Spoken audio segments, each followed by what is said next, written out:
Bonjour mes chers élèves de la 5e année de l'école Les Rossignols.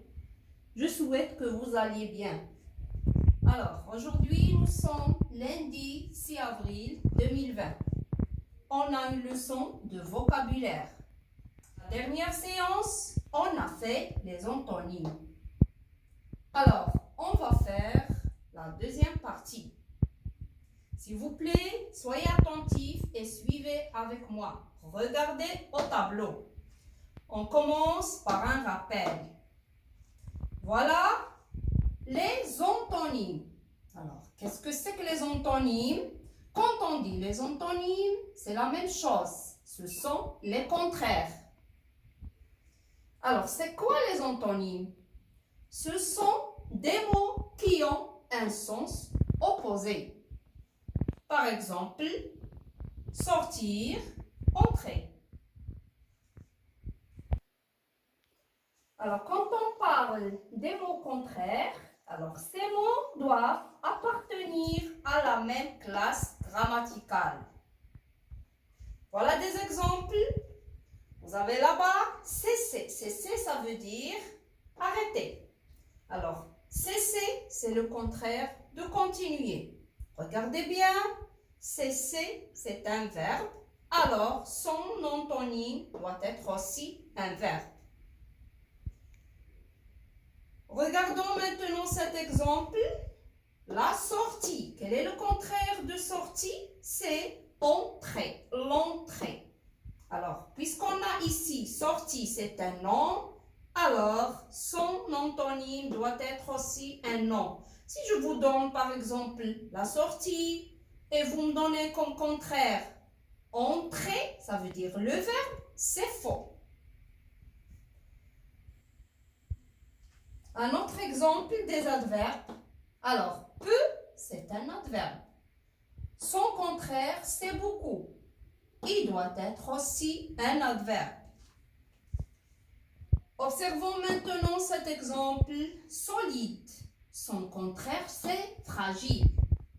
Alors, solide, c'est un adjectif. Fragile, c'est un adjectif.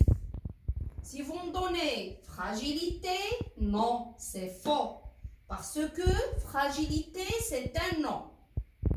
Alors, avant de donner le contraire d'un mot, il faut chercher d'abord sa nature grammaticale. Alors, je n'ai pas écrit ici une autre nature grammaticale. Par exemple, sur, c'est le contraire de sous. Alors, on a ici comme nature grammaticale des prépositions. Suivez ici, s'il vous plaît. Les antonymes sont souvent des mots complètement différents. Voilà un exemple. Planter, par exemple, planter un arbre, son contraire, c'est arracher un arbre. Observez bien, planter est tout à fait différent du mot arracher. Mais on peut aussi former les antonymes en utilisant des préfixes. J'ai donné des exemples. Juste est le contraire de injuste. Qu'est-ce que j'ai fait ici pour chercher le contraire ou bien aussi l'antonyme? J'ai ajouté un petit mot, in, c'est-à-dire j'ai ajouté un préfixe.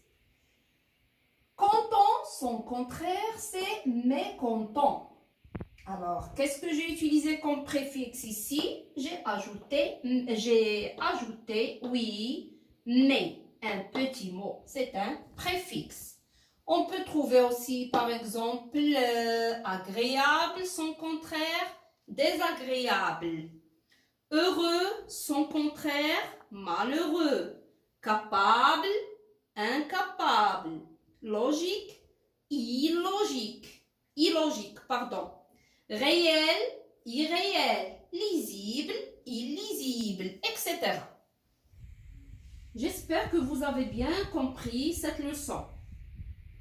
Prenez vos cahiers de cours maintenant. Vous allez, comme d'habitude, écrire la date, vocabulaire, titre et vous recopiez ce schéma. Je sais que vous adorez faire un travail avec un schéma. Alors, s'il vous plaît, mes enfants, j'insiste sur la bonne organisation. Pas de rature, pas de tâches. Essayez toujours d'améliorer l'écriture. Si vous avez fini, voilà des exercices. Alors, je vous invite de faire les exercices 4, 5 et 6. Page 135, ça se trouve sur ou bien dans vos livres, mes apprentissages. Petit B, vous allez réviser la liste des antonymes. La liste qui se trouve dans la vidéo de la première partie. Et bonne chance, mes enfants.